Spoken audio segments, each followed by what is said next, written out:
Hello दोस्तों, अध्ययन English गुरु के चैनल पर आप सबका स्वागत है। मैं हरेंद्र कुमार। तो आज हम बात करेंगे प्रेजेंट इंडेफिनिट की। तो आज मैं टेंस स्टार्ट करने जा रहा हूँ और मैं सारे टेंसेस में कराऊंगा। तो जो बच्चे टेंस सीखना चाहते हैं, हाई स्कूल या इंटर में हैं या एग्ज़ाम्स में हैं या कंपटीशन एग्जाम, सभी के लिए महत्वपूर्ण होता है। तो ये ज़रूरी है कि हमें सही सेंटेंस लिखने के लिए सही तरह से टेंस आने चाहिए। तो आज हम बात करेंगे प्रेजेंट इंडेफिनिट टेंस की। तो प्रेजेंट इंडेफिनिट टेंस किसे कहते हैं, सबसे पहले ये समझ लीजिए।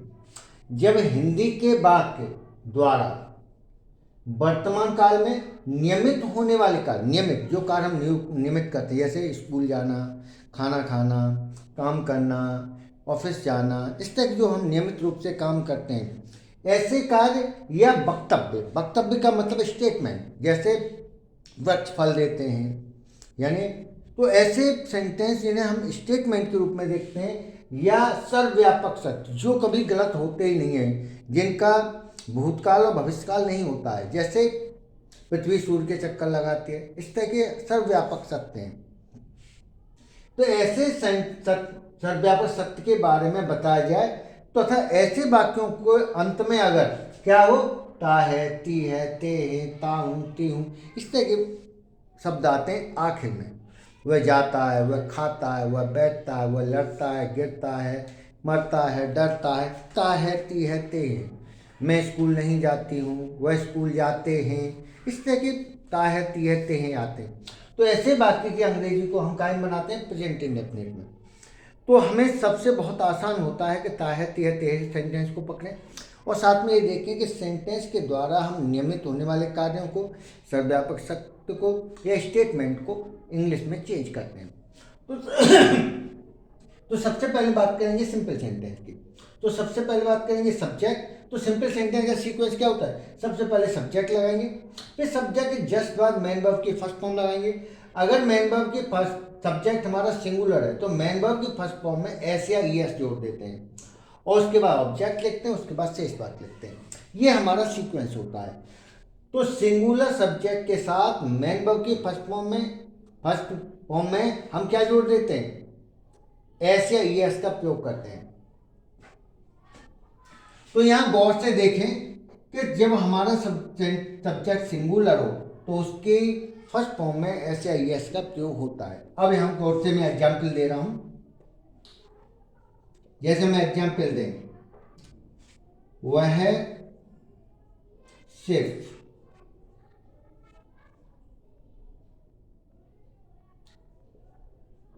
एक कप चाय पीता है।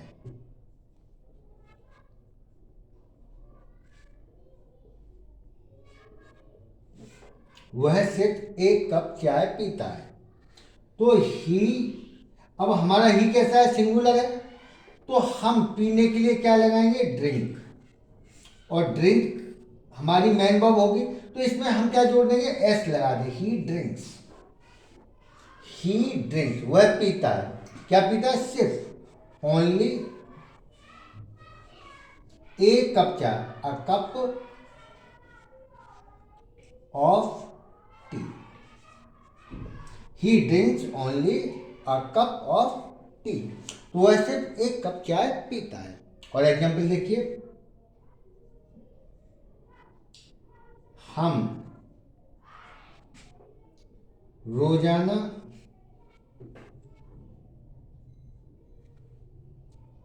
तालाब से मछलियां पकड़ते हैं।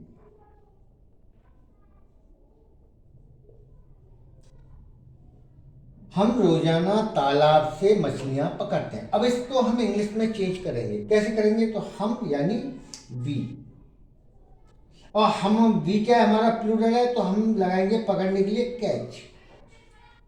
अब गौर से, वी जब हमारा प्लूरल सब्जेक्ट है तो हम इसमें अब एस या ई एस नहीं जोड़ेंगे। तो वी कैच, क्या पकड़ते हैं, मछलियां, फिश। तो फिश को कभी भी प्लूरल नहीं लिखा जाता, ये ध्यान रखना है। तो वी कैच फिश, कहां से पकड़ते हैं, तालाब से, फ्रॉम द पॉन्ड। कब पकड़ते हैं? रोजाना, डेली। तो we catch fish from the pond daily. तो बहुत आसानी के साथ हम हिंदी से इंग्लिश में चेंज कर सकते हैं अगर हमें सही सीक्वेंस पता हो। अब हम अगले नेगेटिव पर चलते हैं। तो हम बात करेंगे नेगेटिव सेंटेंस की। तो नेगेटिव सेंटेंस में जब हम करेंगे तो सबसे पहले क्या लिखेंगे? सब्जेक्ट। सब्जेक्ट के बाद अगर सब्जेक्ट हमारा प्लूरल है तो डू का प्रयोग करेंगे, सिंगुलर है तो डज का प्रयोग करेंगे। उसके बाद नॉट लगाएंगे, उसके बाद मेन वर्ब की फर्स्ट फॉर्म लिखेंगे, उसके बाद ऑब्जेक्ट प्लस अदर। अब यहाँ इसमें ऐसे ईएस का प्रयोग नहीं होगा क्योंकि हमने डू डज का प्रयोग कर लिया है। तो हमें इसे ध्यान रखना है, प्लूरल सब्जेक्ट के साथ डू और सिंगुलर के साथ डज का प्रयोग करते हैं। मैं नोट में लिख देता हूं, प्लूरल सब्जेक्ट के साथ डू व सिंगुलर के साथ डज का प्रयोग होता है।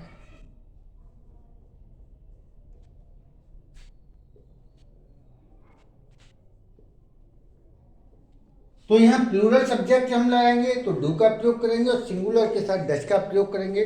हमेशा मेन वर्ब की फर्स्ट फॉर्म ही आएगी, चाहे डू आए या डज आए। अब इसमें हम एग्जाम्पल देखते हैं। वह हमें कुछ भी नहीं देता है। वह हमें कुछ भी नहीं देता है। इस सेंटेंस को हम यहाँ ध्यान से देंगे, कुछ नहीं शब्द आ रहा है, इसे दो तरीके से बना सकते हैं, गौर से समझना। वह हमें कुछ भी नहीं देता है, ही डज नॉट, और डज के साथ हम प्रयोग करेंगे नॉट। तो ही सिंगुलर, सिंगुलर सर के साथ लगाएंगे डज का प्रयोग, उसके बाद लगाएंगे नॉट। ही डज नॉट, देता है यानी गिव। गिव में अब ऐसे यस का प्रयोग नहीं होगा क्योंकि हम डज का प्रयोग कर चुके हैं। तो ही डज नॉट गिव, और कुछ भी के लिए हम प्रयोग करेंगे एनीथिंग, एनीथिंग। तो he does not give anything, तो किसे नहीं देता? हमें, टू अस। तो he does not give anything to us. अब इसी को दूसरी तरह से भी चेंज कर सकते हैं। कैसे? हम अब डज नॉट का प्रयोग ना करके सीधा बनाते हैं, ही गिव्स, ही गिव्स, वह देता है। अब कुछ नहीं की इंग्लिश होती है नथिंग, नथिंग।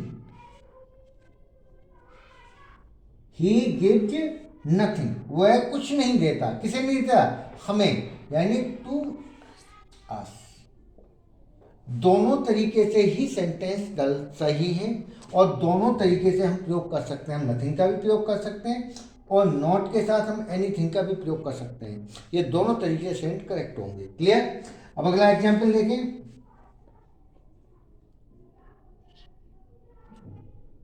बच्चे स्कूल में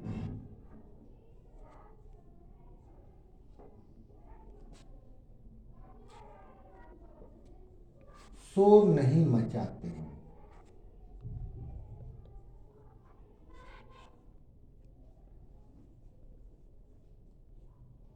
तो बच्चे स्कूल में शोर नहीं मचाते हैं, अगर इसका ये सेंटेंस आता तो अब कैसे चेंज करेंगे इंग्लिश में? तो हमारा सब्जेक्ट क्या है? बच्चे, चिल्ड्रन, चिल्ड्रन। तो बच्चों का चिल्ड्रन प्लूरल है तो प्लूरल के साथ क्या लगाएंगे? Do not, do not. Children do not. शोर मचाने का होता है make a noise, make a noise.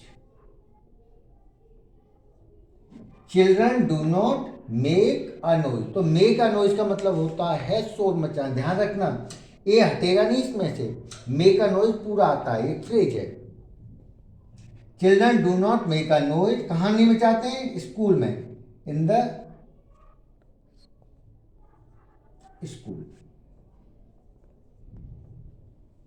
In the school. तो children do not make a noise in the school बहुत आसानी के साथ इसे चेंज कर सकते हैं। अब हम बात करेंगे इंटरोगेटिव। तो इंटरोगेटिव सेंटेंस कैसे बनते हैं गौर से देखिए।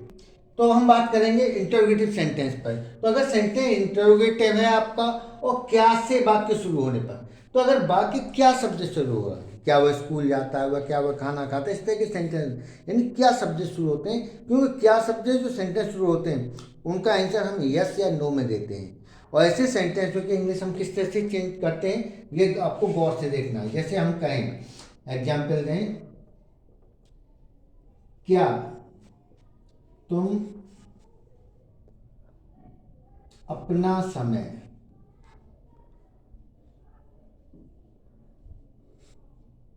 बर्बाद करते हो,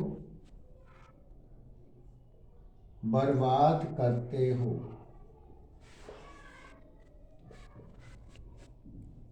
अब यहां पे हम क्वेश्चन मार्क लगा देते हैं, क्या तुम अपना समय बर्बाद करते हो। अब इसको इंग्लिश में चेंज करना है तो हम कैसे करेंगे? तुम्हारा प्लूरल, तो ये प्लूरल आता है तुम, तो हम काय का प्रयोग करेंगे? सबसे पहले डू से, और डू के बाद हम प्रयोग करते हैं यू, डू यू। बर्बाद करना, वेस्ट, डू यू वेस्ट। क्या तुम वेस्ट करते हो, क्या तुम बर्बाद करते हो, क्या करते हो बर्बाद? अपना समय। तो अपना के लिए क्या लगाएंगे? योर, और समय यानी time. Do you waste your time, क्या तुम अपना समय बर्बाद करते हो। तो बहुत आसानी के साथ हम चेंज कर सकते हैं, do you waste your time. अगर और देखिए, क्या सारे किसान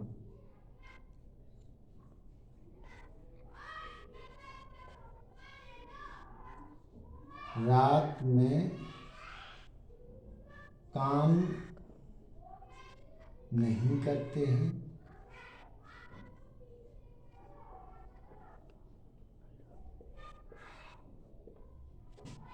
क्वेश्चन मार्क लगा देते हैं, क्या सारे किसान रात में काम नहीं करते हैं। अब इसकी हमें इंग्लिश में चेंज करना बहुत आसान है, बिल्कुल हार्ड नहीं है।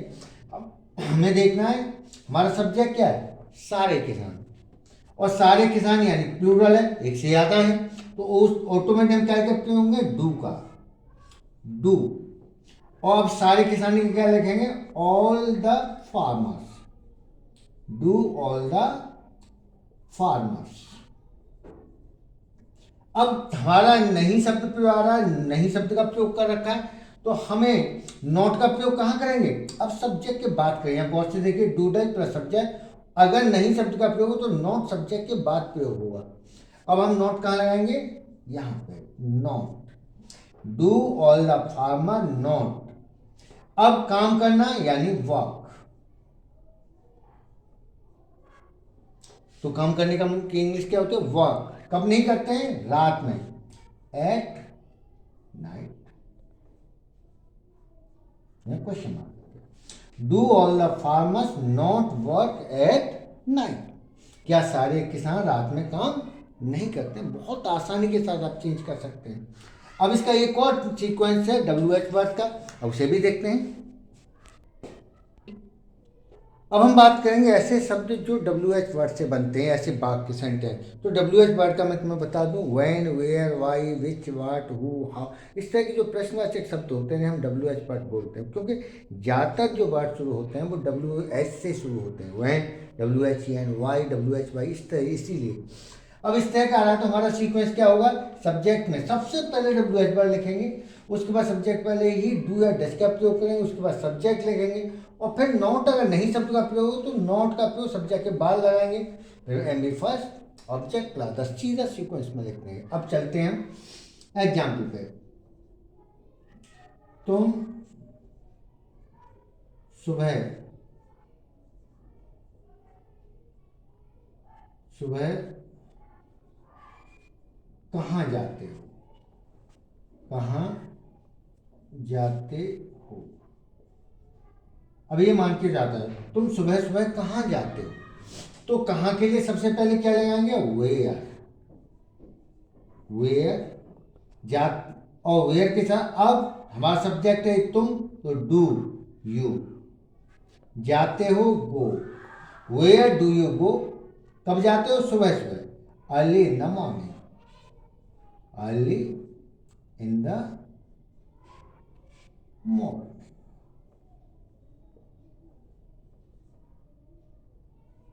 तो where do you go early in the morning, तुम सुबह सुबह कहाँ जाते हो। अगला देखिए, वह तुम्हें पसंद क्यों नहीं करता है। ये सेंटेंस है, वह तुम्हें पसंद क्यों नहीं करता है। तो वह सब्जेक्ट है हमारा, वह, तो सबसे पहले क्यों का प्रयोग करेंगे, वाई। हमारा सब्जेक्ट क्या है, वह, तो डज का प्रयोग करेंगे, वाई डज। और वह के लिए क्या है, ही। अब नहीं शब्द आ रहा है तो ही के बाद हम नॉट का प्रयोग करेंगे, वाई डज ही नॉट। पसंद करना, लाइक, और किसे पसंद करना, तुम्हें। तो बहुत आसानी के साथ चेंज कर सकते हैं, why does he not like you. तो इस तरह से देखना आपने कि प्रेजेंट इंडेफिनिट के सेंटेंस किस तरह से चेंज किए जाते हैं।